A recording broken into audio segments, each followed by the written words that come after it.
The makeup artist's hand shook as Bethany Morrison screamed in her face. "I said natural glam, not streetwalker chic. Are you completely incompetent?" Naomi Richardson stood in the corner of the bridal suite at the Grand Plaza Hotel, watching her future sister-in-law terrorize the third professional of the morning. The hairstylist had already fled in tears. The nail technician had finished her work in record time and practically ran from the room. Now this poor woman, who Naomi had paid $300 for 2 hours of work, was being berated over eyeshadow. "Bethany, maybe we should," Naomi started. "Don't." Bethany's green eyes cut toward her like knives. "You're not helping." Naomi swallowed the rest of her sentence. This was supposed to be a joyful day. Her baby brother Troy was getting married. She'd spent the last 6 months planning every detail, writing check after check, making sure everything was perfect. The Grand Plaza had cost $35,000 just for the venue rental. The flowers were another $12,000. The dress Bethany wore cost $8,000, and that didn't include alterations. The catering bill alone was $22,000. $85,000 total. Naomi had paid every single cent. She watched Bethany examine herself in the full-length mirror, turning side to side in the ivory silk gown. The dress fit perfectly because Naomi had personally taken Bethany to 4 different boutiques until she found the one. The veil was custom-made in Paris. The shoes were Jimmy Choo. Everything was exactly what Bethany wanted. "Where's Troy?" one of Bethany's bridesmaids asked, scrolling through her phone. "With his groomsmen, obviously," Bethany snapped. "Probably drinking and acting like children."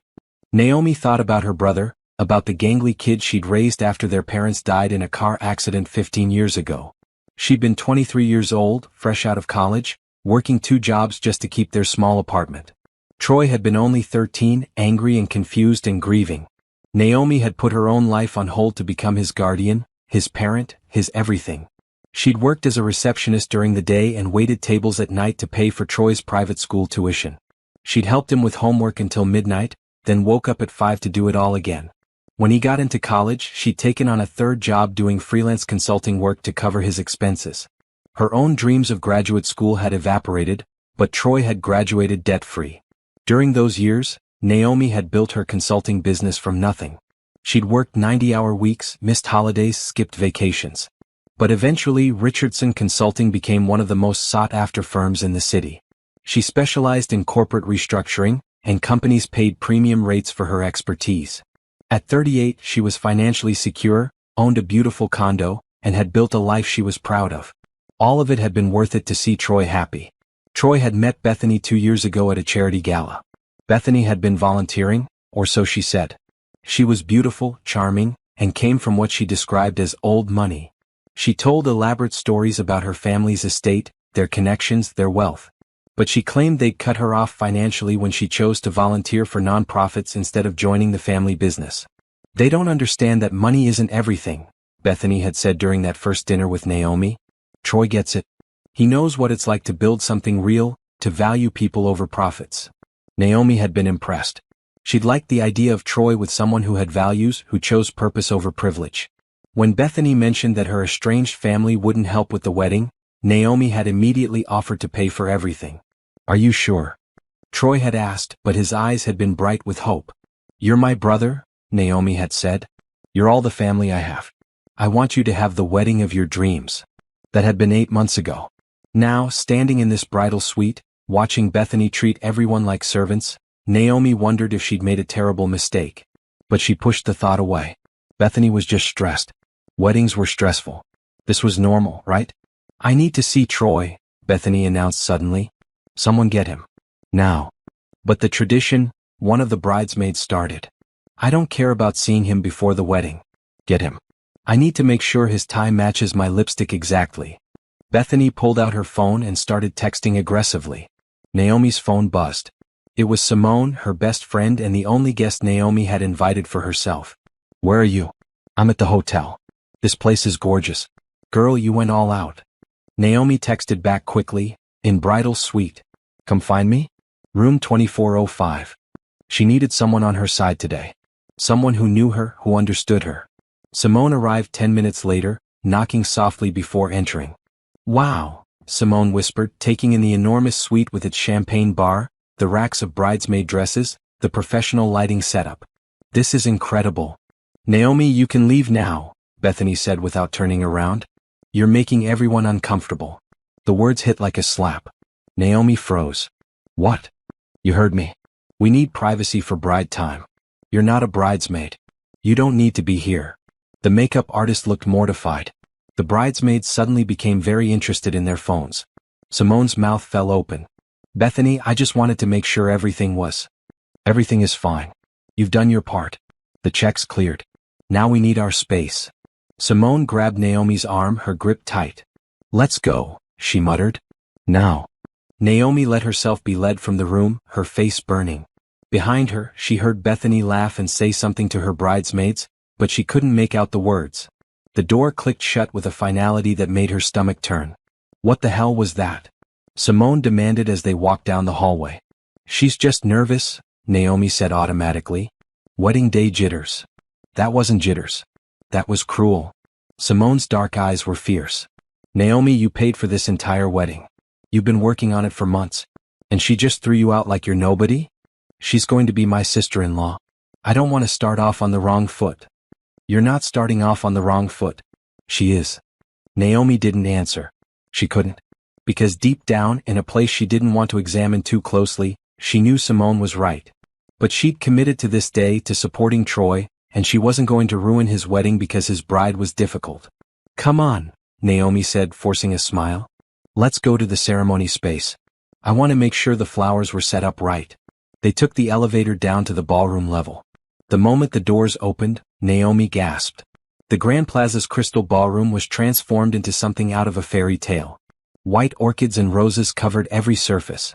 Crystal chandeliers threw rainbow prisms across the ivory silk draped from the ceiling. The chairs were covered in white fabric with silver sashes. A string quartet was setting up in the corner. You did all this, Simone said quietly. You made this happen. Naomi nodded, unable to speak. She had. She'd chosen every flower, approved every fabric swatch, coordinated every detail. This wasn't just Troy's wedding. It was her gift to him, her way of showing him that all those years of sacrifice had been worth it. A wedding coordinator hurried over, clipboard in hand. Ms. Richardson. Perfect timing. I need you to sign off on the final setup before guests arrive. For the next hour, Naomi walked through the space, checking everything. The place cards were arranged correctly. The cake, a 7-tier masterpiece covered in sugar flowers, was positioned perfectly. The bar was fully stocked with top-shelf liquor. The photo booth area was set up with props. Everything was exactly right. It's perfect, Naomi told the coordinator. Thank you for making it happen. Thank you for trusting us with such an important day, the woman replied warmly. Your brother is lucky to have a sister like you. If only that were true. 2 hours later, Naomi sat in the third row of the ceremony space, Simone beside her, watching guests fill the crystal ballroom. The string quartet played softly as people found their seats. Everyone was dressed beautifully, the women in cocktail dresses and the men in dark suits. Naomi had worn a deep blue dress, elegant but not attention-grabbing. She'd been careful not to outshine the bride. But something felt wrong. The front row on the groom's side, where family sat, was empty. Naomi had assumed she would sit there. She was Troy's only family. But when she tried to sit there earlier, a coordinator had gently redirected her. I'm sorry, those seats are reserved for immediate family, the woman had said. I am immediate family. I'm the groom's sister. The coordinator had looked confused, checking her clipboard. I don't have you listed for the front row. Oh, here you are. Third row, aisle seat. Naomi had been too stunned to argue. She'd let herself be led to the third row, feeling like a distant relative instead of the woman who'd raised the groom. Now, as the ceremony time approached, the front rows on both sides filled with people Naomi didn't recognize. On Bethany's side, an elegant woman in a cream Chanel suit sat in the front row, flanked by a distinguished-looking man in an expensive tuxedo. More people in designer clothes filled the rows behind them. Wait, Simone whispered. I thought Bethany's family cut her off? That they weren't coming to the wedding? Naomi stared at the well-dressed crowd. That's what she said. Girl, those people are wearing real diamonds. That man's watch is a Patek Philippe. Those aren't people who got cut off from anything. Before Naomi could respond, the music changed. The wedding party began their procession. Troy's groomsmen walked down the aisle first, men Naomi had met only once or twice during wedding planning. Then came Bethany's bridesmaids, 6 women in champagne-colored silk dresses that had cost $400 each. Naomi had paid for those too. Finally, Troy appeared at the end of the aisle with the officiant. Naomi's breath caught. Her baby brother looked so grown up in his tuxedo, his face lit with anticipation. For a moment, all her doubts disappeared. This was Troy's happy day. That's all that mattered. But Troy's eyes swept over the crowd and stopped on the front row of Bethany's side. He smiled and nodded at the elegant couple. He didn't even glance at where Naomi sat. The music swelled and everyone stood. Bethany appeared at the back of the ballroom on her father's arm, the same father who'd supposedly disowned her.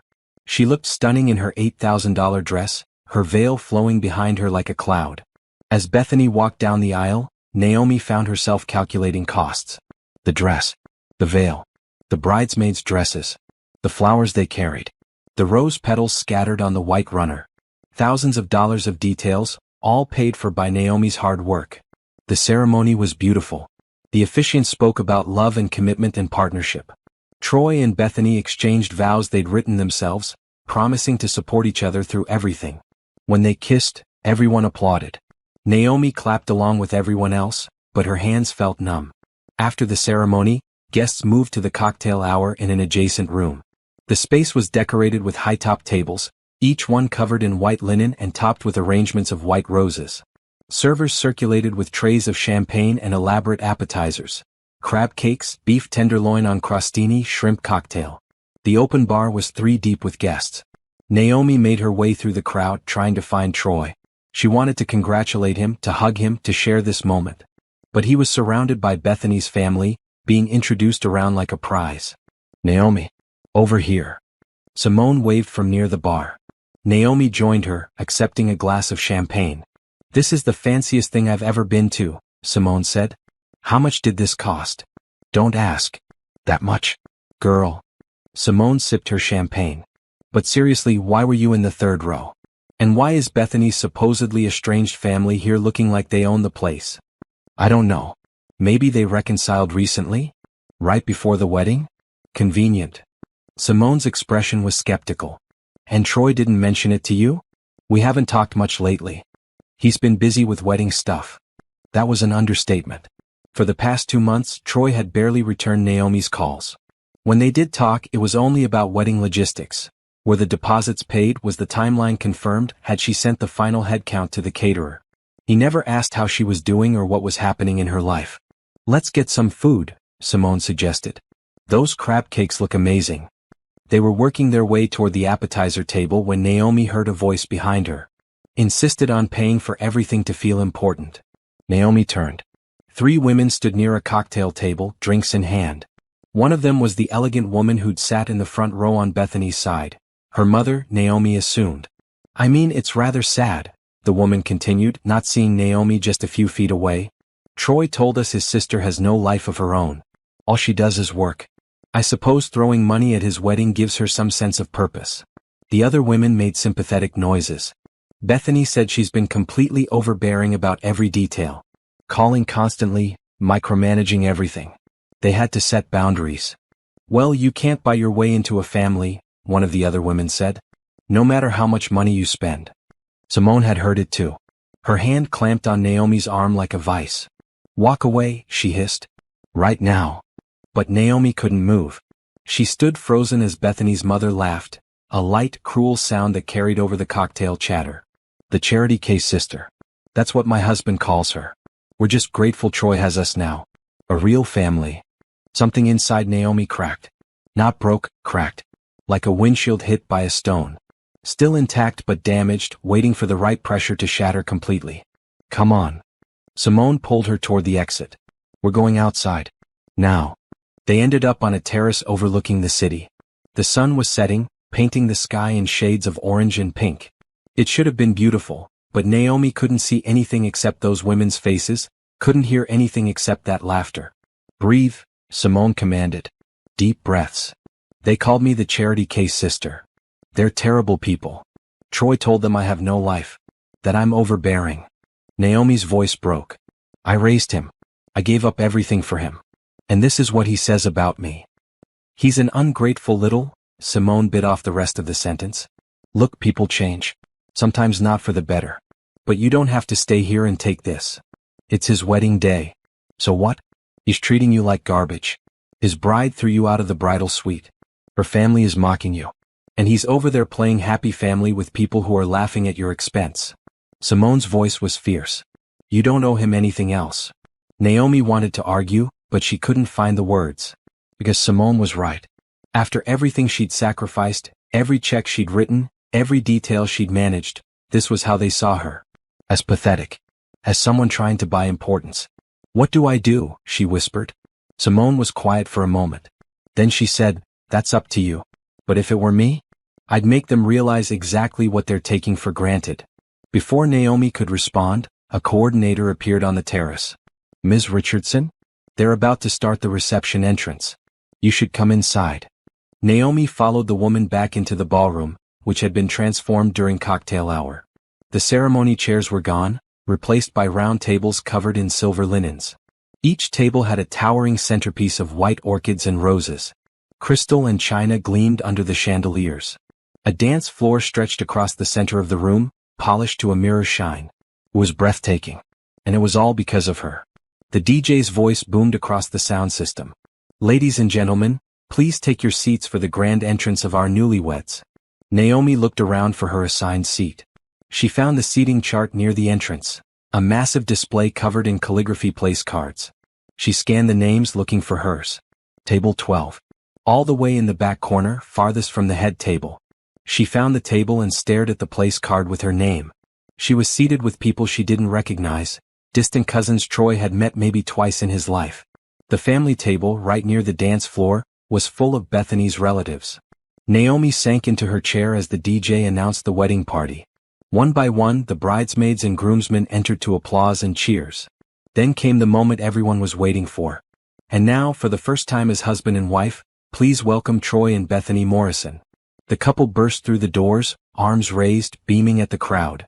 Everyone stood and applauded. They made their way to the head table, waving and laughing. Troy still hadn't looked at Naomi. Not once since the ceremony.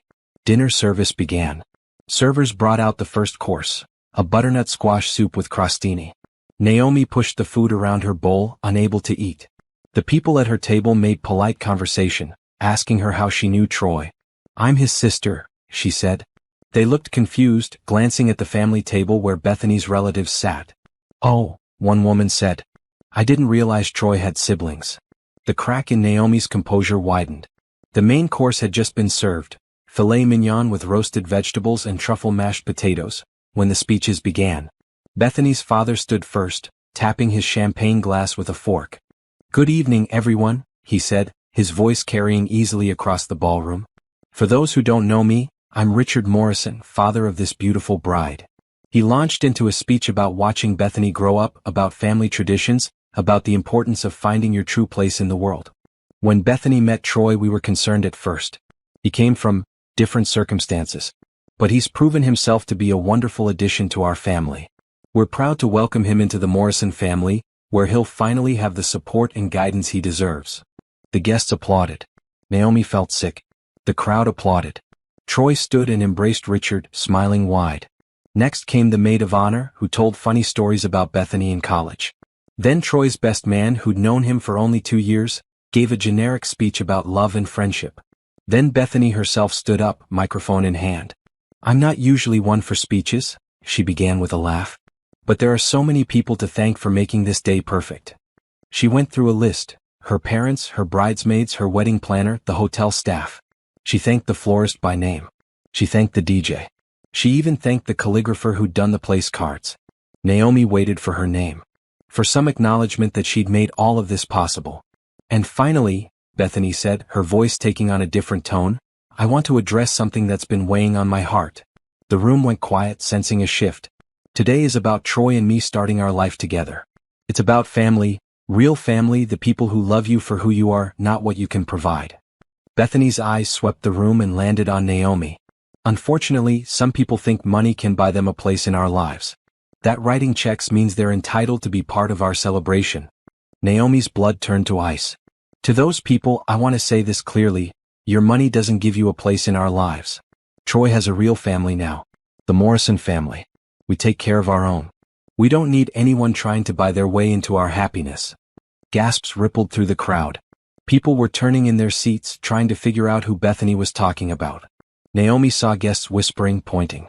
Simone grabbed Naomi's hand under the table, squeezing tight. Bethany smiled sweetly into the microphone. Now, we've had a small disruption this evening. A guest who wasn't respecting our boundaries. Security has been notified, and I'd like to ask them to escort the woman in the blue dress at table 12 out of our celebration. The entire ballroom turned to stare at Naomi. 2 security guards were already walking toward her table. Ma'am, one of them said quietly. You need to come with us. What? Naomi's voice came out strangled. I haven't done anything wrong. Please don't cause a scene. Just come with us. Naomi looked at Troy, sitting at the head table. He was looking down at his plate, his face red. He wasn't going to stop this. He was going to let his wife have her say, have Naomi thrown out like a criminal. After everything. After years of sacrifice and love and support. This was how it ended. Get your hands off her, Simone said sharply, standing up. She hasn't done anything. This is insane. Ma'am, you need to sit down or you'll both be removed. Other guests were pulling out their phones now, recording. This was going to be all over social media within hours. Naomi could see the headlines already. Woman thrown out of brother's wedding. Crazy sister ruins wedding reception. She stood up before the security guards could touch her. I'll leave. Naomi, no. Simone started. It's fine. Naomi's voice was surprisingly steady. I'm done here. She walked toward the exit with as much dignity as she could manage, head high, refusing to look at anyone. The security guards flanked her like she was a threat. Behind her, she heard Bethany's voice, bright and cheerful again. Thank you for understanding. Now let's get this party started. The DJ started playing music. People began to relax, to laugh, to turn away from the drama. By tomorrow, most of them would barely remember the sister who'd been thrown out. It would be a funny story. Remember that wedding where the bride had to kick someone out? Naomi made it to the hotel lobby before her legs gave out. She sank onto a plush chair, shaking. Simone appeared a moment later, furious. I can't believe, she is. Simone couldn't even finish her sentences. I'm calling an Uber. We're leaving. Right now. My purse is still at the table. I'll get it. Don't move. While Simone went back inside, Naomi sat in the lobby, trying to process what had just happened. Guests walked past her, heading into the reception, giving her curious looks. She was still wearing the wristband that marked her as part of the wedding party. Her phone was in her hand. She could call Troy, text him, beg him to explain. But what would be the point? He'd made his choice clear. Bethany was his family now. Naomi was just the woman who'd paid the bills. Simone returned with Naomi's purse and coat. Come on. Uber's 3 minutes out. They walked outside into the cool evening air. The hotel's grand entrance was lit up, beautiful and welcoming. Inside, Troy and Bethany were probably cutting the cake right now. The 7-tier cake Naomi had spent 2 hours with the baker designing. They were dancing to the band she'd hired. They were drinking the top-shelf liquor she'd paid for. And she was standing on the sidewalk, humiliated and heartbroken. The Uber pulled up. Simone opened the door, but Naomi didn't get in. Wait, she said. What's wrong? I need to make a call. Naomi pulled out her phone and scrolled through her contacts. She found the name she was looking for, Monica Walsh. Monica was Naomi's attorney, kept on retainer for Richardson Consulting's legal needs. She was fierce, brilliant, and available 24/7 for emergencies. This qualified as an emergency. Monica answered on the second ring. Naomi? What's wrong? You sound upset. I need you to come to the Grand Plaza Hotel. Right now. It's urgent. What happened? I'm about to do something that might be legally complicated. I need you here before I do it. There was a pause. Then Monica said, I'm at dinner 2 blocks away. I'll be there in 10 minutes. Simone was staring at her. What are you doing? Naomi looked back at the hotel, at the lit windows where her brother's reception was happening. Where people were enjoying themselves on her dime while laughing at her expense. I'm done being treated like I don't matter, she said quietly.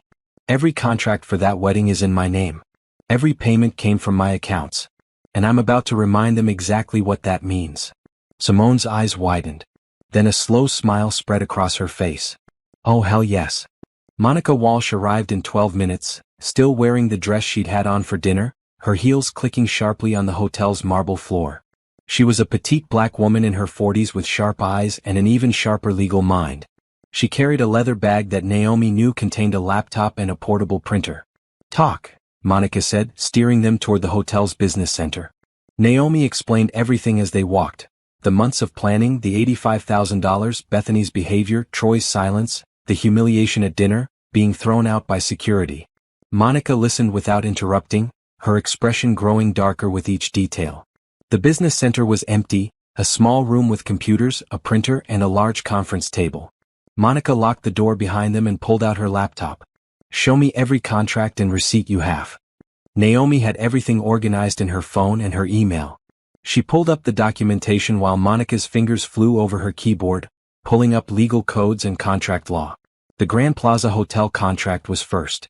Naomi had booked the venue 8 months ago, putting down a deposit of $10,000 and paying the remaining $25,000 in installments. The contract was in her name as the responsible party and primary client. "Here," Monica said, pointing at a clause. "The client must be present for the duration of the contracted event. If the client is removed or leaves before the event concludes, the venue is no longer obligated to provide services." "What does that mean?" "It means that when they threw you out, they violated their own contract. You can legally terminate the agreement immediately." Monica's smile was sharp. "What's next?" The catering contract came next. $22,000 for dinner service, appetizers, and late-night snacks. Monica found a cancellation clause. The client may cancel or modify service up to the point of delivery. Already served courses are considered complete. "They've served appetizers and the first 2 courses," Naomi said. "But there are 3 more courses plus the late-night snack station, plus the cake cutting. All of which can be canceled right now." Monica made notes. "What else?" "The open bar, $5,000 for unlimited top-shelf liquor for 4 hours. The DJ, $3,000 for 8 hours of service. The photographer and videographer, $8,000 for full coverage.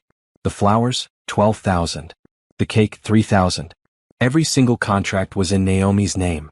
Every single payment had come from her personal and business accounts. She had receipts, email confirmations, signed agreements. Monica sat back, a satisfied expression on her face. "Do you know what you have here? A lot of money wasted on ungrateful people? No. You have leverage. Complete, total leverage." Monica pulled out her phone. "I'm calling the hotel manager. Don't say anything, just let me handle this." The call was short and direct. Monica explained that her client, Ms. Naomi Richardson, had been forcibly removed from an event she'd contracted and paid for. She cited the specific clause in the contract. She mentioned the words breach of contract and legal action in a tone that made it clear she wasn't bluffing. Within 15 minutes, the hotel manager arrived at the business center with the event coordinator and the catering director. The manager was a tall man in an expensive suit, clearly unhappy about being pulled from whatever he'd been doing.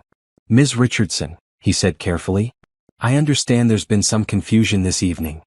"No confusion," Monica said crisply. "Your staff removed my client from an event at the request of another guest. However, Ms. Richardson is the primary client on your contract. She has paid for this event in full. By removing her, you've violated the terms of your own agreement." The manager's expression shifted from annoyed to concerned. We were told by the bride that there was a disruptive guest. My client was seated at her assigned table, eating the dinner she paid for. Where's the disruption?" The bride said. "The bride is not your client. Ms. Richardson is. And unless you'd like to be sued for breach of contract and have this incident reported to every wedding blog and review site in the city, you'll work with us to resolve this situation."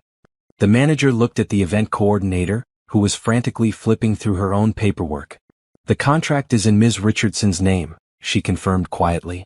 "This is highly irregular," the manager said. "What's irregular is throwing out the person who paid for the event," Monica countered. "Now Ms. Richardson has the legal right to cancel the remainder of the services she's contracted. All of them. Immediately." The catering director paled. "But we have 3 more courses to serve, plus dessert, plus the cake cutting." "Not anymore. Unless you'd like to explain to the other guests why the service stopped, I'd recommend you start packing up the food that hasn't been served yet." Naomi found her voice. "I want the cake donated to a homeless shelter. All the unserved food too. Nothing gets thrown away." Monica nodded approvingly. "You heard her. Make it happen." The hotel staff exchanged looks. They clearly wanted to argue to find some loophole, but Monica's expression made it clear there wasn't one. "What about the photographer and DJ?" Naomi asked quietly. Monica pulled out more contracts. Both can be released immediately. Payment is for completed work only. They haven't finished their contracted hours, so they'll get paid for what they've done, but no more. The honeymoon suite, Naomi added. I booked it for tonight. Cancel that too. Done. Monica made notes. Anything else? Naomi thought for a moment. The late-night snack station was going to be set up at 11. Don't set it up. The open bar runs until midnight. Close it at 10. This will cause a scene, the event coordinator said nervously. The guests will notice. Let them notice, Naomi said. She was done being quiet, done being invisible. And make sure everyone knows exactly why the services are being terminated. Monica smiled. I think we're done here. Unless you gentlemen have any questions? The hotel manager looked like he wanted to argue, but Monica's reputation preceded her. She'd sued companies for millions over contract disputes. He knew better than to push. Well, I handle it, he said stiffly. Excellent. We'll be returning to the reception to make an announcement. I trust your staff will not attempt to remove my client again. No, ma'am. Monica packed up her laptop and stood. Then let's go make this interesting. Simone, who'd been sitting quietly in the corner, finally spoke. This is the most badass thing I've ever witnessed. Naomi's hands were shaking, but not from fear. From anger, yes. From hurt, definitely. But also from something else. Something that felt almost like freedom. The reception was in full swing when Naomi walked back through the doors. The main course had been cleared and guests were mingling, laughing, waiting for dessert service. The DJ was playing upbeat music. People were on the dance floor. Nobody noticed Naomi at first. She walked calmly to the DJ booth, Monica right beside her, and spoke quietly to the DJ. I need the microphone. Sorry, the bride said no open mic. Monica pulled out a business card. I'm Ms. Richardson's attorney. Unless you'd like to be named in a lawsuit, give her the microphone. The music stopped. The sudden silence was deafening. Naomi took the microphone, her heart pounding so hard she could hear it in her ears. She walked to the center of the dance floor. Every eye in the ballroom turned to her. At the head table, Bethany stood up, her face furious. What are you doing? Security. Security won't be removing me again, Naomi said into the microphone, her voice steady and clear. Because I'm the one who paid for this wedding. Murmurs rippled through the crowd. My name is Naomi Richardson. I'm Troy's sister. His only family. The woman who raised him after our parents died. The woman who worked 3 jobs to put him through college. The woman who paid for every single thing you're enjoying tonight. She saw Troy's face go white. The venue you're sitting in? I paid $35,000 for it. The food you just ate? $22,000. The flowers decorating this room? $12,000. That dress Bethany is wearing? $8,000. The open bar you've been enjoying? $5,000. The DJ playing your music? $3,000. The photographer capturing your memories? $8,000. The silence was complete now. People were pulling out their phones but not to record, to calculate. $85,000, Naomi said. That's what this wedding cost. Every penny came from my bank account. From my work. From my business that I built while raising my brother. And about 2 hours ago, the bride decided that I was a disruption. She had security throw me out of the reception. The reception I paid for. Bethany started toward Naomi, but Richard grabbed her arm, his face pale. So here's what's going to happen now, Naomi continued. I've just exercised my legal rights as the primary client on every contract for this event. The catering has been canceled. There will be no dessert, no late-night snacks, and no cake cutting. The open bar is closing in 30 minutes instead of at midnight. The DJ will be packing up after this announcement. The photographer and videographer have been released and are leaving. Gasps and exclamations filled the ballroom. The honeymoon suite that was booked for tonight? Cancelled. The 7-tier cake that you were all about to enjoy? It's being donated to a homeless shelter right now, along with all the unserved food. You can't do this. Bethany shrieked. This is my wedding. Actually, I can. Because my name is on every single contract. Every receipt. Every payment confirmation. You wanted me out of your celebration? Fine. But I'm taking my money's worth with me. Naomi looked directly at Troy, who was still sitting at the head table, frozen. You let her throw me out. You watched security escort me away. You didn't say a word. After everything I've done for you, every sacrifice I made, you chose her family over me. So now you get to explain to all these people why your wedding is ending early. She handed the microphone back to the DJ and walked toward the exit, Monica and Simone flanking her. Behind her, chaos erupted. Guests were shouting questions. Bethany was screaming. The hotel staff was trying to calm everyone down. And Troy was finally standing up, finally moving, but it was too late. Naomi walked through the lobby and out into the cool night air. Her phone was already buzzing with notifications. Texts, calls, social media alerts. The guests were posting everything in real time. That was, Simone started. Necessary, Monica finished firmly. They violated every courtesy, every boundary, and every ounce of your kindness. They deserved exactly what they got. Naomi's hands wouldn't stop shaking. Did I just ruin my brother's wedding? No, Monica said. They ruined it themselves. You just stopped paying for it. A car screeched to a stop at the curb. Troy jumped out, still in his tuxedo, his face desperate. Naomi, wait. Please just wait. Naomi turned to face him. You can't do this, Troy said, his voice breaking. All these people, the vendors, we can't just. You should have thought about that before you let your wife humiliate me in front of 200 guests. She didn't mean it. She was just nervous. She called me pathetic. Her mother called me a charity case. They laughed about how I have no life. And you sat there and said nothing. Naomi's voice shook. I raised you, Troy. I gave up my 20s to make sure you had a future. And this is how you repay me? By letting them treat me like garbage? I know, and I'm sorry. But please, Naomi, you're embarrassing us. I'm embarrassing you? The words came out sharp and painful. Not the other way around? These people, Bethany's family, they're important. They have connections.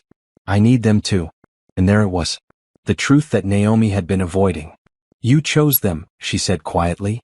You chose their money and their connections over me. Over the person who actually loved you. That's not fair. No, what's not fair is working 70-hour weeks to pay for your college. What's not fair is missing my own birthday to help you move into your dorm. What's not fair is paying $85,000 for a wedding where I was treated like a stranger. Naomi took a breath. I'm done, Troy. I'm done being your bank account. I'm done being taken for granted. I'm done. Naomi, please. Get back to your wedding. Or what's left of it. Your wife is waiting. She got into Simone's car before he could respond. As they pulled away from the hotel, Naomi looked back one last time. Troy was standing on the sidewalk, still in his tuxedo, watching her leave. Where to? Simone asked gently. Home, Naomi said. Take me home. The notifications on her phone kept buzzing. The story was already spreading across social media. By morning, everyone would know what happened at Troy Morrison's wedding. But for the first time in years, Naomi didn't care what anyone else thought. She was finally free. The next morning, Naomi woke up to 417 notifications. Her phone had been buzzing all night, but she turned off the sound and tried to sleep. She'd failed, mostly lying awake replaying the evening over and over. The look on Troy's face. The shock in the ballroom. The satisfaction of finally standing up for herself. Now, in the harsh light of morning, she scrolled through the messages. There were texts from Troy, dozens of them, starting angry and becoming increasingly desperate. There were calls from numbers she didn't recognize. There were friend requests from people she'd never met. And there were the social media posts. Someone had filmed her announcement and posted it everywhere. The video had been shared thousands of times. The comments were split. Some people called her petty, while others praised her for standing up for herself. Hashtags were trending. Hashtag wedding revenge, hashtag sister of the year, hashtag karma is coming. Naomi put her phone face down on her nightstand and stared at her ceiling. What had she done? Her doorbell rang at 8 in the morning.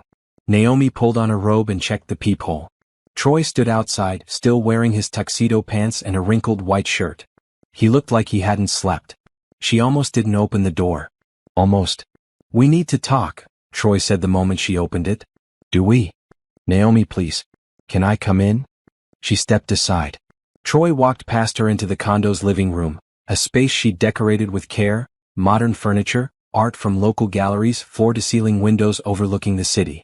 Evidence of the life she'd built while he was busy pretending she didn't exist. Troy stood in the middle of the room, his hands shaking. For a moment, he looked like the scared 13-year-old who'd come to live with her after their parents' funeral. Then he spoke. Do you have any idea what you've done? His voice was tight, controlled. Angry. The guests left. The venue kicked us out. Bethany is furious. Her parents are threatening to cut us off. I thought they already had. What? Cut her off. That's what Bethany told me. That her family disowned her for choosing you. Funny how they were all at your wedding wearing designer clothes and real diamonds. Troy's face flushed. That's complicated. No, it's not. It's a lie. She lied to me and you went along with it so I would pay for everything. It wasn't like that. Then what was it like, Troy? Naomi's voice rose. Explain it to me. Explain how I spent $85,000 on your wedding, and you repaid me by letting your wife's family mock me. By sitting silently while I was thrown out by security. I didn't know she was going to do that. But you knew how they talked about me. You told them I have no life. That I'm overbearing. That I only work and have nothing else. Each word hurt to say out loud. Is that really what you think of me? Troy was silent. Answer me. Bethany said you were being controlling about the wedding planning. That you wanted everything your way.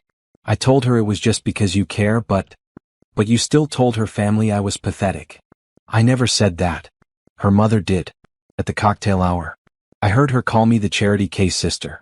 She said I was trying to buy my way into your life because I have nothing of my own. Naomi's hands were shaking now. And you know what the worst part is? You let me believe you needed me. That I was helping you. But the whole time you and Bethany were using me. We weren't using you. Then what do you call letting me pay for an $85,000 wedding while treating me like I don't matter? Troy ran his hands through his hair, frustrated. You're making this so dramatic. Yes, Bethany was nervous and said some things she shouldn't have. Yes, her family can be snobby. But you didn't have to destroy our wedding. Those people will never forget what you did. Bethany's father has connections. He could have helped my career. Now they think our whole family is crazy. And there it was. The truth that had been lurking under every interaction. Your career, Naomi said softly. That's what this is really about. That's not. You married Bethany for her connections. For her family's money and influence. And you needed me to pay for the wedding so you could look good to them. Stop twisting everything. Then explain it to me another way. Naomi's voice cracked. Explain how you're more upset about embarrassing them than about how they treated me. Explain how your career matters more than our relationship. Explain how you can stand in my home and blame me for ruining your wedding when you and your wife are the ones who ruined it first. Troy's expression shifted from angry to something else. Something cold. You know what your problem is? You can't stand that I don't need you anymore. You spent years being the hero, the martyr who sacrificed everything for her poor little brother. And now that I have a real family, people who can actually help me succeed instead of just throwing money at me, you can't handle it. The words hit like a physical blow. Get out. Naomi. Get out of my home. Right now. You can't just. I can. This is my home. I paid for it. I built this life. And I'm done letting you make me feel bad for caring about you. Naomi walked to the door and opened it. Leave. And don't come back unless you're ready to apologize for real. Not for embarrassing Bethany's family. For how you treated me. Troy stared at her for a long moment. Then he shook his head. You're going to regret this. When you're old and alone, with nothing but your money and your bitterness, you'll regret pushing away the only family you have left. He walked out. Naomi closed the door behind him and locked it. Then she sank to the floor and cried. She cried for the little boy she'd raised who was gone now, replaced by someone she didn't recognize. She cried for all the sacrifices that had meant nothing. She cried for the family she'd thought they were, which had never really existed. And she cried for herself, for the years she'd spent believing that love and generosity would be enough. Her phone rang. It was Simone. Hey, Naomi said, her voice thick with tears. I'm coming over. Don't argue. I'm bringing breakfast and coffee and we're going to figure this out. There's nothing to figure out. Naomi, honey, there's a lot to figure out. Starting with the fact that your brother's wedding disaster is going viral and 3 news outlets have called me asking for your comment. What? The video of you canceling the wedding has been viewed over 1 million times. People are obsessed with this story. You're trending on Twitter. There are think pieces being written about wedding entitlement and family obligations. This is huge. Naomi's stomach dropped. Oh God. It's okay. We'll handle it. But first, I'm bringing you food and making sure you're okay. I'll be there in 20 minutes. After Simone hung up, Naomi forced herself to check social media again. The video was everywhere. People had found Bethany's social media accounts and were leaving comments. They'd found the wedding registry. Someone had even identified the Grand Plaza Hotel and left them reviews about their handling of the situation. The story had taken on a life of its own. Naomi read through some of the comments. Good for her. Nobody should be treated like that after paying for everything. This is why you don't let family pay for your wedding. Too much drama.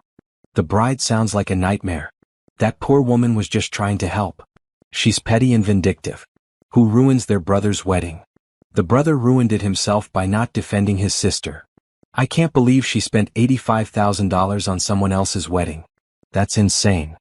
Actually, $85,000 is pretty average for a wedding these days. The comments went on and on, strangers debating her life and her choices. It felt surreal and invasive and overwhelming. But buried in the notifications was an email from someone named Dennis Crawford. The subject line read, regarding Bethany Morrison's family background. Naomi almost deleted it as spam. But something made her open it. Ms. Richardson. My name is Dennis Crawford. I'm a private investigator specializing in background checks and financial investigations. I saw the news about your brother's wedding and something about the bride's story didn't sit right with me. The claim that her family cut her off, followed by their obvious wealth at the wedding, raised some red flags. I did some preliminary research, completely above board and legal, I assure you. What I found might interest you. If you'd like to know more about the Morrison family and their financial situation, please call me. I understand if you'd rather move on from this situation. But in my experience, people who lie about being cut off from family money usually have interesting reasons for doing so. Best regards, Dennis Crawford. The email included a phone number and professional credentials. Naomi stared at the message. Part of her wanted to delete it and move on. What did it matter now? Troy had made his choice. The wedding was over. She needed to focus on rebuilding her life, not digging into Bethany's lies. But another part of her, the part that had spent 15 years protecting Troy, that had worked 3 jobs and built a business and sacrificed her own dreams, wanted to know the truth. When Simone arrived with bagels and coffee, Naomi showed her the email. Call him, Simone said immediately. What's the point? The point is that something is very wrong with this situation. Bethany lied about her family. They set you up to pay for everything. And Troy went along with it. Simone bit into her bagel. Don't you want to know why? Maybe I'm better off not knowing. Or maybe you need to know the whole truth before you can really move on. Simone pulled out her phone. I'm looking this guy up. Dennis Crawford. He's legit, licensed private investigator, good reviews, specializes in premarital background checks and fraud investigation. This feels like I'm being vindictive. No, vindictive would be posting Bethany's phone number online. This is called protecting yourself and getting answers.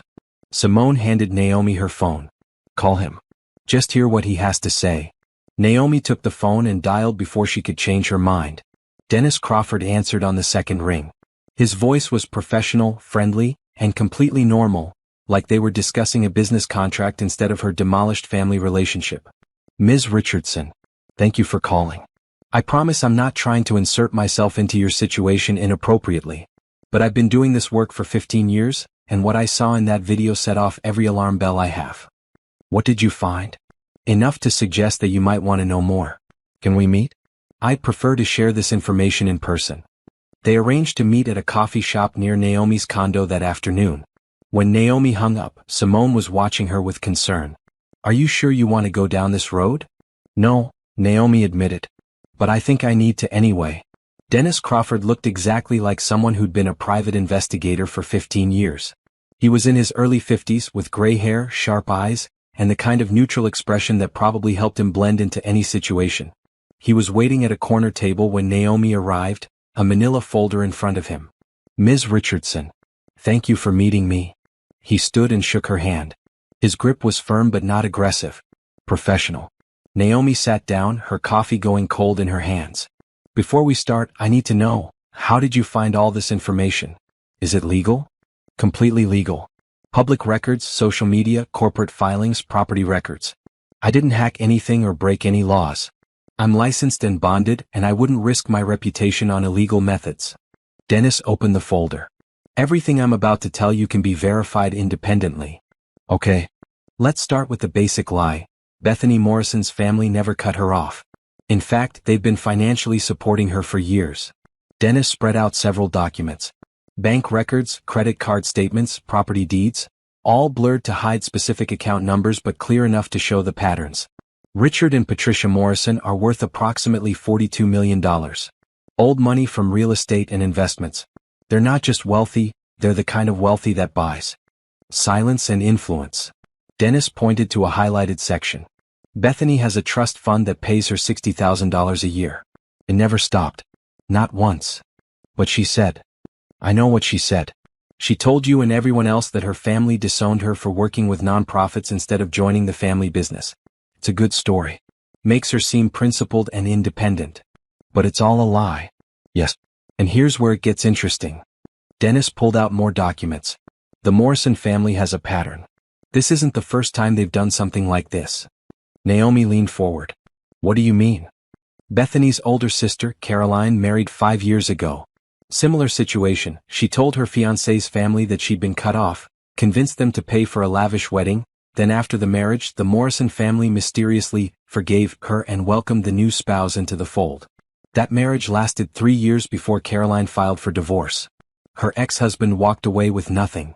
They've done this before? It's a pattern. The Morrison family is wealthy but extremely controlling. They don't like spending their own money if they can avoid it. So they've developed this strategy: have their daughter target someone from a lower economic class who has a protective, successful family member. The daughter claims to be estranged. The family member pays for the wedding to help out. After the wedding, the Morrisons reconcile and bring the new spouse into their world. But why? Control. Image. Entertainment. Dennis shrugged. Rich people aren't always rational. But the pattern suggests they enjoy watching others spend money on their behalf. It's a game to them. Naomi felt sick. So Troy was a target from the beginning. I believe so. Bethany met Troy at a charity event. One that she was working at specifically to meet potential partners from the right demographic. Young, ambitious, with a successful older sibling who'd be willing to help. You fit the profile perfectly. Dennis pulled out printed screenshots of social media posts. Naomi recognized Bethany's private Instagram account, the one that was locked to public viewing. A contact of mine was able to access these before the account was locked down yesterday. Look at the dates. The posts were from 2 years ago, right after Bethany met Troy. Found a good one tonight. One post read, Brother Troy has a sister who basically raised him. She runs her own consulting firm and is loaded but super lonely from what I can tell. Should be easy to work with. Will update. Another post, dated 3 months later, Operation Wedding is going perfectly. The sister is eating up the whole estranged family story. She's already offering to help with wedding costs. Too easy. And another, from 6 months ago, can't believe how much this woman is willing to spend to feel important. At this rate, we won't have to pay for anything. Mom and Dad are going to love this. The post went on. Screenshots of texts between Bethany and her mother, discussing Naomi's desperation for family and how to maximize the payout. Plans for the wedding that included specific strategies to keep Naomi involved financially but excluded socially. Where did you get these? Naomi's voice was barely a whisper. A mutual contact with access to Bethany's private accounts before she locked everything down yesterday. These posts disappeared within hours of your wedding intervention, but I managed to capture them first. Dennis looked at her with something like sympathy. I'm sorry. I know this is hard to see. Troy knew. He had to have known. I have evidence suggesting he was aware, yes. Dennis pulled out more screenshots. Text messages between Troy and Bethany. Troy, are you sure your family will come through after the wedding? Naomi's spending a fortune. Bethany, don't worry. Once we're married, my parents will do the whole reconciliation thing and you'll have all the connections you need.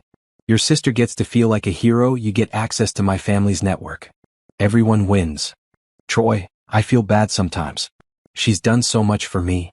Bethany, she's doing what she wants to do. Nobody's forcing her. Besides, she has the money. We're giving her a purpose. He used me, Naomi said. The words felt hollow. My own brother used me. I'm afraid so. And based on the communications I found, the plan was to gradually distance you after the wedding. Make you feel less welcome, less needed, until you naturally pulled away. Then Troy would be fully integrated into the Morrison family network and wouldn't need your financial support anymore. Dennis closed the folder. The question now is, what do you want to do with this information? Naomi stared at the documents spread across the table. Evidence of a calculated con. Of manipulation and betrayal by the person she'd sacrificed everything for. I want them to face consequences, she said quietly. Real consequences. Not just social media drama. Real accountability. Dennis nodded. Then I'd recommend you speak with your attorney. What they did might constitute fraud. The misrepresentation of Bethany's financial situation, the coordinated deception, the specific targeting, it could be actionable. Monica, Naomi said, pulling out her phone. Her name is Monica Walsh. Can you send her all of this? Absolutely. And Ms. Richardson? Dennis stood, preparing to leave. For what it's worth, what you did at that wedding took courage. A lot of people would have just suffered in silence. You stood up for yourself. That matters. After Dennis left, Naomi sat in the coffee shop for another hour trying to process everything. Her phone kept buzzing with notifications. More social media comments, more news articles, more messages from people she hadn't heard from in years. Everyone wanted a piece of the story. But now she knew the real story. And it was so much worse than she'd imagined. Monica Walsh sat across from Naomi in her law office, reading through Dennis Crawford's investigation folder for the second time. Her expression had progressed from interested to angry to absolutely delighted.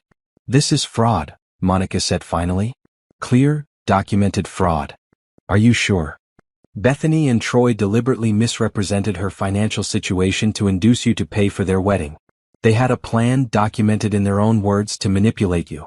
There was intent to deceive, you relied on that deception to your detriment, and you suffered damages. Monica tapped the folder. This is a textbook case. What can we do? Several things.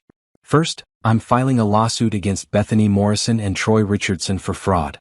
We'll be seeking full repayment of the $85,000 you spent on the wedding, plus additional damages for emotional distress and reputational harm. Will we win? With this evidence? Absolutely. But here's where it gets interesting. Monica pulled up something on her computer. After you left yesterday, Bethany's parents sent me a threatening letter through their attorney. Threatening what? They want to sue you for emotional distress, damage to their daughter's reputation, and breach of contract. They're claiming you deliberately sabotaged the wedding and that your actions constituted intentional infliction of emotional distress. Naomi felt cold. Can they do that? They can try. But they won't win. In fact, I was hoping they'd do exactly this. Monica's smile was sharp. Because now we get to include all of Dennis's findings in our response. Everything about their pattern of behavior, about targeting you specifically, about the fraud and manipulation. And it all becomes part of the public court record. They won't want that. Exactly. Which means they'll likely settle quickly and quietly to avoid the publicity. But we're not settling cheap. Not after what they did to you. What about Troy? Monica's expression softened slightly. That's up to you. He's named in the lawsuit, but you can decide how aggressively to pursue your own brother. However, I'd recommend at least getting him on a payment plan for some of the money. He benefited from the fraud even if he wasn't the mastermind. I want him to pay back at least some of it. Not because I need the money, but because he needs to understand that actions have consequences. Then that's what we'll do. Monica started drafting documents. I'm also going to send a strongly worded letter to the Morrison family attorney explaining exactly what evidence we have and what will happen if they pursue their ridiculous lawsuit. Give them 48 hours to respond before we file our case. Will this get media attention? Almost certainly. The wedding video already went viral. Once the fraud allegations come out, it'll be even bigger. But we'll control the narrative. No trashy interviews or reality TV drama. Just professional, factual statements through proper legal channels. I don't want to be famous for this. You won't be. You'll be known as someone who stood up to financial abuse and fraud. There's a difference. Monica printed out several documents. Sign here, here, and here. As Naomi signed the papers, she felt an unexpected sense of relief. For so long she'd carried the weight of being Troy's protector, his provider, his safety net. Now she was letting the law handle it. She didn't have to be the one trying to fix everything anymore. What happens now? Naomi asked. Now we wait for their response. In the meantime, you should prepare for some publicity. I'd recommend limiting your social media presence and not responding to any press inquiries directly. Send everyone to me. Over the next 48 hours, Naomi's phone never stopped ringing. 3 different news outlets requested interviews. A podcast host wanted her to tell her story. Someone approached her about writing a book. There were even 2 reality TV producers who wanted to film a documentary about the situation. Naomi declined everything and sent them all to Monica. But the story continued to grow. Legal bloggers picked up on the case, analyzing the fraud allegations and discussing the interesting intersection of family obligations and financial manipulation. One article titled, "When Wedding Generosity Becomes Exploitation," Got over 1 million views. Troy called 17 times. Naomi didn't answer. Bethany's family sent increasingly threatening letters through their attorney, but Monica responded with calm, devastating rebuttals that cited specific evidence of fraud. Then, 47 hours after Monica's original deadline, the Morrison family attorney called requesting a meeting. They want to settle, Monica told Naomi over the phone. They do not want this going to court. They do not want the evidence made public. And they're willing to pay to make it go away. How much? They're offering $75,000 to drop the case and sign a non-disclosure agreement. That's not enough.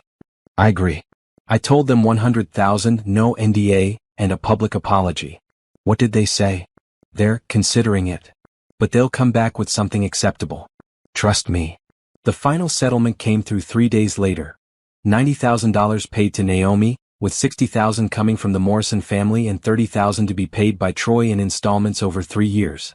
No NDA, but a mutual agreement not to discuss the specifics of the fraud evidence publicly. They wanted to avoid the details coming out, Monica explained. Which means the broad strokes are still public knowledge, but the specific screenshots and messages remain private. I think it's a good deal. What about the apology? They'll release a statement through their attorney acknowledging that misunderstandings occurred and that they're grateful for an amicable resolution.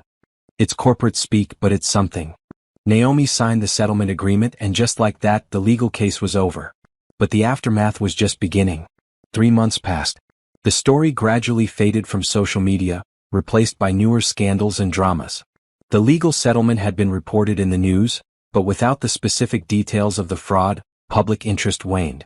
People moved on to the next viral moment, the next controversy. Naomi, meanwhile, was building something new. The money from the settlement sat in a separate account, untouched. Naomi couldn't bring herself to use it for anything personal. It felt tainted, a reminder of betrayal and manipulation. But she also couldn't just ignore it. She was having coffee with Simone when the idea came to her. You know what I keep thinking about? Naomi said, staring into her cup. When Bethany had me thrown out of that wedding, the worst part wasn't the humiliation. It was the feeling of having no one. Like I was completely alone in the world. You're not alone. You have me. I know. But I spent 15 years believing Troy was my family. When I lost him, it felt like I had nothing. Naomi set down her cup. There are so many people out there who've lost their families or been cut off by toxic relatives. People who are dealing with estrangement and grief in this huge void. What if there was something to help them? Like a support group? More than that. A whole organization. Resources for people dealing with family estrangement. Counseling. Legal advice for people being financially exploited by relatives. Help building chosen families. Simone's eyes lit up. That's brilliant. And you could fund it with the settlement money. Turn something awful into something good. The idea took root. Naomi started researching, reaching out to therapists and social workers and legal experts.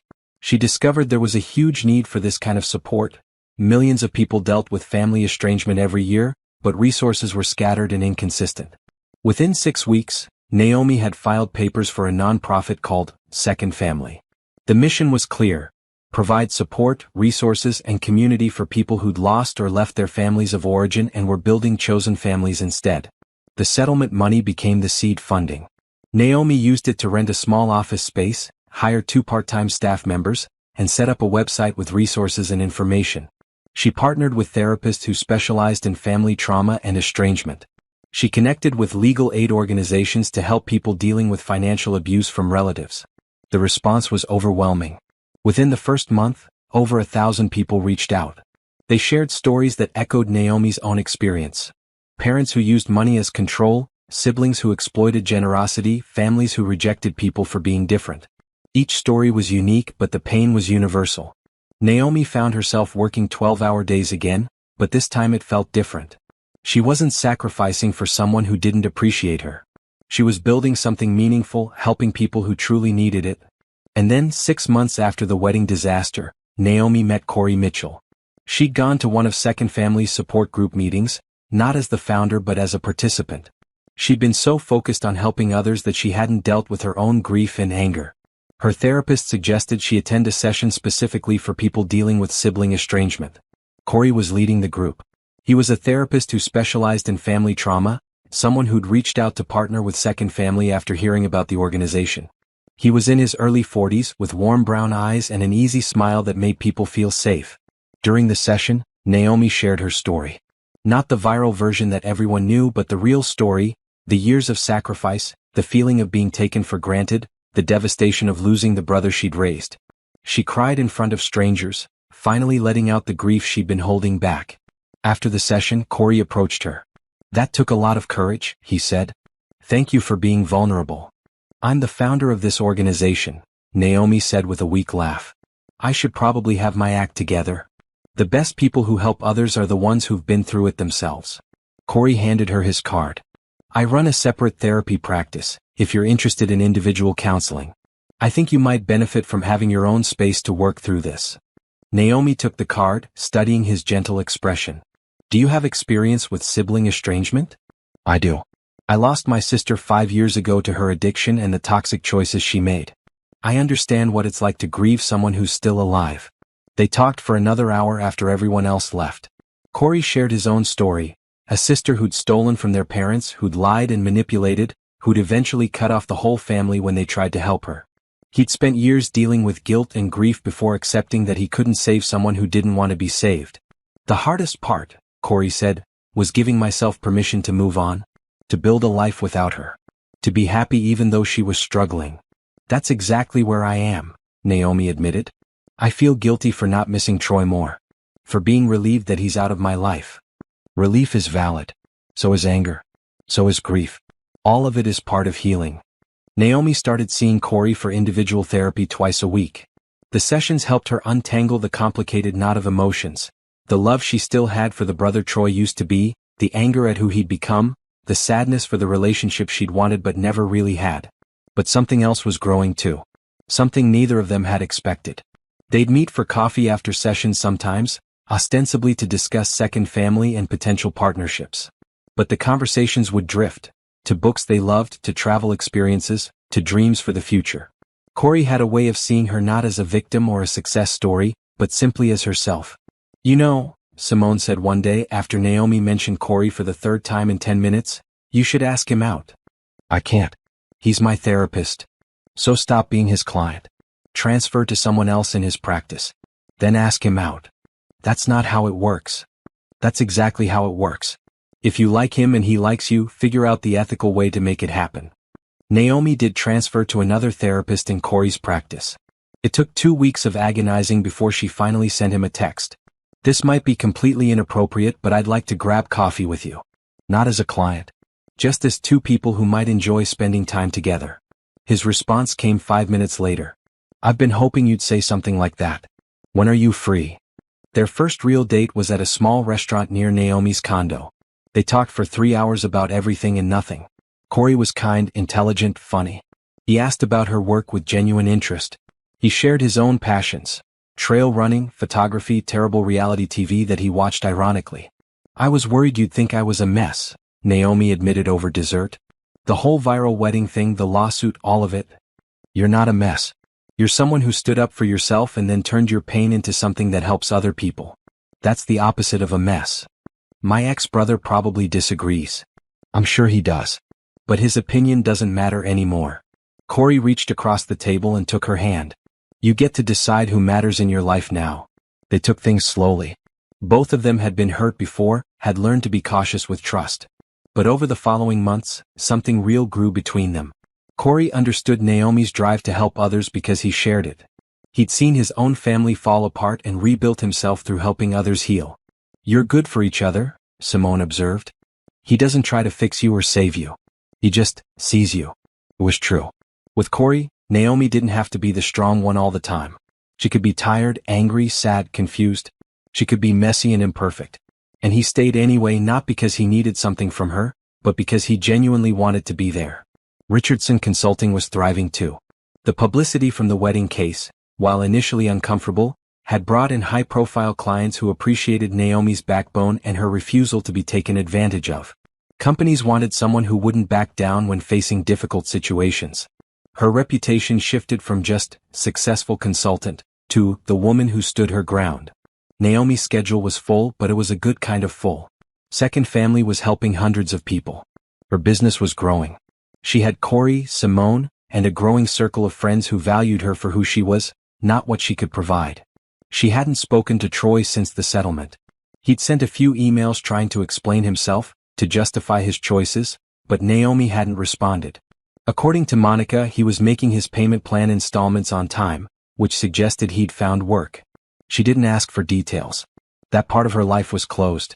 1 year after the wedding disaster, Second Family held its first annual gala. The event was at a boutique hotel, much smaller and more intimate than the Grand Plaza. The room was filled with people whose lives had been touched by the organization. Estranged parents who'd found community, adult children who'd escaped toxic families, siblings who'd chosen each other after losing their blood relatives. Naomi stood at the podium, looking out at faces that had become familiar over the past months. "A year ago, I thought I'd lost my family," she began. "My brother, the person I'd raised and protected and sacrificed for, chose people who used him over me. It was devastating. I felt completely alone." She saw nods throughout the audience. They understood. But then something happened. "I realized that family isn't just about blood.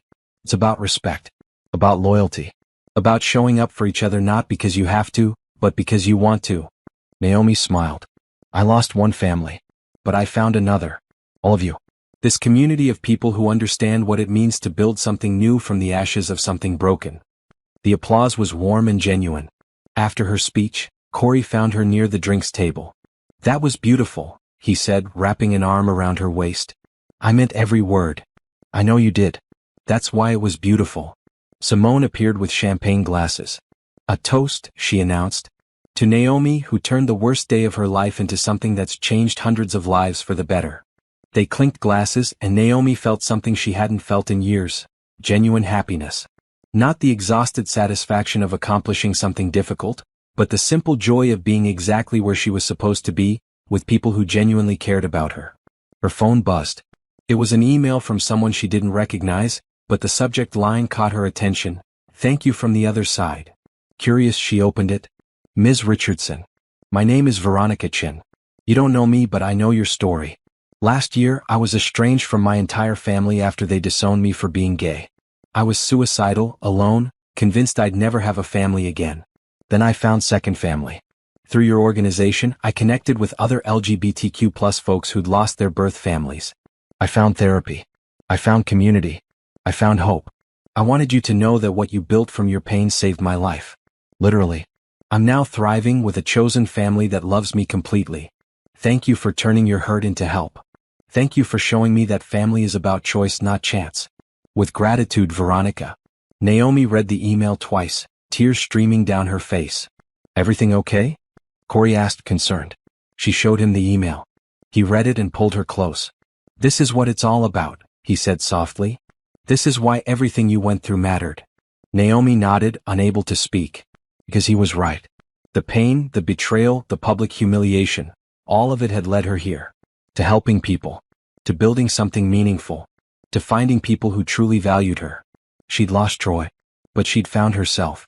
And in the end, that was worth more than any family connection based on blood or obligation. 18 months after the wedding disaster, Naomi sat in Monica's office waiting for Troy to arrive. She'd agreed to this meeting reluctantly only after Troy had gone through Simone, his one connection to Naomi who'd remained neutral. Troy had asked, through Simone, if Naomi would meet with him. Not to ask for anything. Not to demand forgiveness. Just to talk. "You don't have to do this," Monica said, sitting beside Naomi. "You owe him nothing." "I know. But I think I need closure." Troy walked in 10 minutes late, looking different from the last time Naomi had seen him. He'd lost weight. His clothes were less expensive. He looked tired, older than his 30 years. "Thank you for agreeing to this," Troy said, sitting across from them. He didn't try to hug Naomi or touch her. He kept his distance.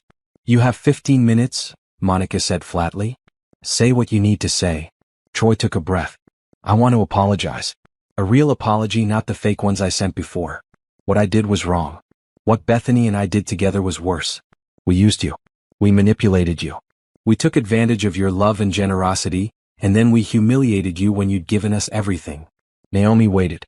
"I've spent the past 18 months trying to understand how I became that person. The person who could betray his own sister, the woman who raised him. I've been in therapy. I left Bethany, She filed for divorce 6 months ago when she realized her family wasn't going to support us anymore without your money. I heard, Naomi said quietly. She hadn't sought out the information, but Simone had mentioned it. I got a job. Nothing fancy, but it's honest work. I've been making the settlement payments on time because that's the least I can do. I've been trying to figure out who I am when I'm not being taken care of by you or trying to impress Bethany's family. Good for you, Naomi said, and she meant it. She wasn't being sarcastic. I know I don't deserve your forgiveness. I know I destroyed any trust we had. But I needed you to know that I understand what I lost. Troy's voice cracked. You were the only person who ever really loved me. You sacrificed your whole life for me. And I threw it away for people who saw me as a tool, a prop in their stupid games. You did, Naomi agreed. I don't expect us to be family again. I don't expect you to let me back into your life. I just wanted to apologize for real and tell you that I'm sorry. Truly, deeply sorry for everything. The office was silent. Monica watched Troy carefully, her hand near Naomi's in silent support. I accept your apology, Naomi said finally. But you're right, we're not family anymore. Not the way we were. You made choices that hurt me deeply. You sided with people who used both of us. And while I'm glad you're taking responsibility now, that doesn't erase what happened. I know. I've built a new life. A good life. I have people who respect me and value me for who I am, not what I can do for them. I have work that matters. I have love, real love, with someone who sees me as an equal partner. Naomi met Troy's eyes. I don't need you anymore. And honestly, I don't want the kind of relationship we had before, where I was always giving and you were always taking. I understand. But, Naomi continued, if you continue doing the work you're doing, therapy, honest employment, taking responsibility, maybe someday we can have some kind of relationship. Not what we had before, but something new. Something healthier. Troy's eyes filled with tears. I'd like that. Even if it takes years. Even if it's just Christmas cards. I'd like to earn back even a small piece of your trust. Then keep doing what you're doing. Keep being accountable. And maybe eventually we'll see. Troy nodded. Thank you. For meeting with me. For not hating me completely. I don't hate you. I'm just done being hurt by you. After Troy left, Monica turned to Naomi. How do you feel? Okay. Sad but okay. He's making progress, but he destroyed something that can't be rebuilt exactly as it was. We'll never have that brother-sister relationship again. The one where I'd do anything for him. And that's healthy. That relationship was one-sided and exploitative, even if it took this disaster to see it clearly. I know. I just wish. Naomi trailed off. I wish our parents were alive. I wish he hadn't had to lose them so young. Maybe things would have been different. Maybe. But you can't save someone who doesn't want to be saved. Troy had to hit bottom to start climbing back up. That's not your fault or your responsibility. Naomi nodded. She knew Monica was right. That evening, Corey took her to their favorite restaurant. They'd been dating for over a year now, and he'd recently moved into her condo. It felt natural, easy, like they'd always been meant to share space. How was the meeting with Troy? Corey asked over dinner. Hard. But good, I think. He apologized for real. He's making changes. But I told him we can't go back to how things were. How do you feel about that? Relieved, actually. I spent so many years being his safety net. It's nice to know that part of my life is over. Corey reached across the table and took her hand. I'm proud of you. For setting boundaries. For protecting yourself. I learned from a good therapist, Naomi said with a smile. Nah, you had it in you all along. You just needed to believe you deserved to be treated well. They talked about Second Family's expansion plans. They were opening a second location in a neighboring state. They discussed Corey's practice and the new group therapy program he was developing. They made plans for a vacation to Hawaii that summer. It was normal. Easy. Happy. When they got home, Corey pulled out a small box from his jacket pocket. Naomi's breath caught. What is this? Before you panic, it's not what you think. Not yet, anyway. Corey opened the box to reveal a simple silver bracelet. I saw this and thought of you. It has a compass charm, because you help people find their way when they're lost. Naomi felt tears spring to her eyes as Corey fastened the bracelet around her wrist. Thank you, she whispered. For seeing me. For being patient. For being here. Where else would I be? Corey kissed her forehead. You're it for me, Naomi. I know we're taking things slow, but I want you to know. I'm in this for the long haul. Me too. 6 months later, Second Family celebrated its second anniversary with a gala twice the size of the first. The organization had helped over 700 people, provided thousands of hours of counseling, and connected hundreds of people with chosen families. Naomi gave her speech, then introduced the evening's special guest, a woman named Lisa who'd found Second Family after being disowned by her family for leaving their strict religious community. Lisa now ran a successful bakery and had built a chosen family of friends who supported her unconditionally. Before Second Family, I thought being alone was my punishment for leaving my birth family, Lisa told the crowd. But Naomi taught me that being alone and being free from toxic people are two different things. She taught me that I deserve love without conditions. The applause was thunderous. After the event, Naomi stood on the venue's terrace with Corey and Simone, looking out at the city lights. "You did this," Simone said, gesturing to the building behind them full of happy, connected people. "You took the worst thing that ever happened to you and turned it into this." "We did this," Naomi corrected. "I couldn't have done any of it without you. Without Corey. Without Monica and Dennis and everyone who believed in this vision." "Still," Corey said, wrapping his arm around her waist, "it started with your courage. With you deciding you deserved better." Naomi thought about that night at the Grand Plaza, standing in front of 200 guests and canceling her brother's wedding. At the time it had felt impulsive, vindictive, maybe even wrong. But it had also been the first time in her adult life that she'd put her own well-being first. That one act of self-respect had changed everything. Her phone buzzed. It was an email from Richardson Consulting, a new client wanting to hire her for a major corporate restructuring project. The company had specifically requested her because, as they put it, "We need someone who won't back down when things get difficult." "Work?" Corey asked. "Yeah. Big new client. Are you going to take it?" "Probably. But not tonight. Tonight, I'm exactly where I want to be." And she was. Surrounded by people she loved, building work that mattered, living a life she'd created on her own terms. No more sacrificing herself for people who didn't value her. No more accepting scraps of affection and calling it family. She'd lost Troy. She'd lost the idea of family she'd held onto for so long. But she'd found something better, herself. Corey kissed her temple. "What are you thinking about?" "How far I've come. How different my life is now." "Better?" "So much better." The city stretched out before them, full of lights and possibilities. Somewhere out there, Troy was living his own life, hopefully learning and growing. Somewhere, Bethany was dealing with the consequences of her choices. And somewhere, there were more people like Naomi, hurt, betrayed, but ready to build something new. Naomi touched the compass bracelet on her wrist. She'd spent so many years trying to be Troy's compass, his guide, his North Star. But in the end, she'd needed to find her own direction. And she had. "Ready to head home?" Corey asked. "Yeah," Naomi said, taking his hand. "Let's go home." They walked back inside together, past the crowds of people who were laughing and connecting, past the photos on the walls of Second Family members who'd rebuilt their lives, past all the evidence of hope and healing. Naomi had started this journey humiliated and heartbroken on a sidewalk outside the Grand Plaza Hotel. She'd ended it successful, loved, and surrounded by people who truly valued her. She'd learned that family wasn't about blood or obligation. It was about respect, reciprocity, and genuine care. It was about showing up for each other not out of duty but out of love. Troy would always be her brother by blood. But her real family, Simone, Corey, Monica, and all the people she'd connected with through Second Family, that family was chosen. And it was real. As they drove home that night, Corey's hand warm in hers, Naomi realized she was truly happy.